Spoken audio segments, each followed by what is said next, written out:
قربانی کے موضوع پر یہ بات ہو رہی ہے، قربانی کے مسائل عرض کر رہا ہوں۔ آج کا ہمارا پہلا مسئلہ یہ ہے کہ عورت اگر جانور کو ذبح کرے، قربانی کے جانور کو ذبح کرے تو یہ جائز ہے کہ نہیں؟ میرے عزیز بھائیوں، عورت کا قربانی کے جانور کو ذبح کرنا بالکل جائز ہے، لیکن گزارش یہ ہے کہ عورت جو ہے مضبوط دل کی ہو، بہادر ہو، یہ نہ ہو کہ جب چھری چلانے لگے وہ ہلکا سا سر ہلائے تو وہ دور بھاگ جائے تو کام خراب ہو جائے۔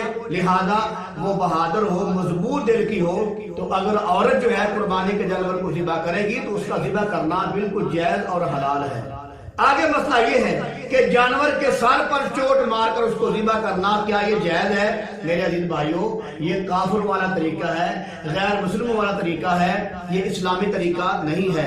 نبی کریم صلی اللہ علیہ وسلم کی سنت مبارک یہی ہے کہ جانور کو چھری کے ساتھ ذبح کیا جائے، اور چھری بھی ہے وہ تیز ہو، خوب تیز ہو، تاکہ جانور کو تکلیف نہ ہو۔ تو میرے عزیز بھائی، چوٹ مار کر سر پر جانور کو ذبح کرنا یہ بالکل حرام اور ناجائز ہے۔ چھری کے ساتھ ذبح کرنا یہ میرے کملی والے کی سنت ہے، لہذا جانور کو چھری کے ساتھ ذبح کرنا چاہیے۔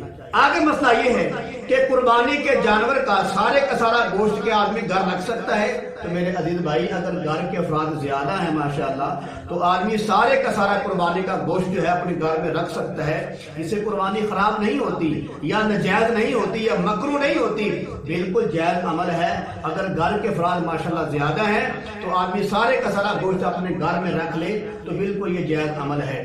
آگے مسئلہ یہ ہے کہ قربانی کے گوشت کے کتنے حصے کرنے چاہیے؟ تو میرے عزیز بھائی، 3 حصے کرنا یہ سنت عمل ہے، بڑا اچھا عمل ہے۔ ایک حصہ اپنے گھر والوں کے لیے، ایک رشتہ داروں کے لیے، اور ایک فقیر و مسکینوں کے لیے جو مانگنے کے لیے آتے ہیں۔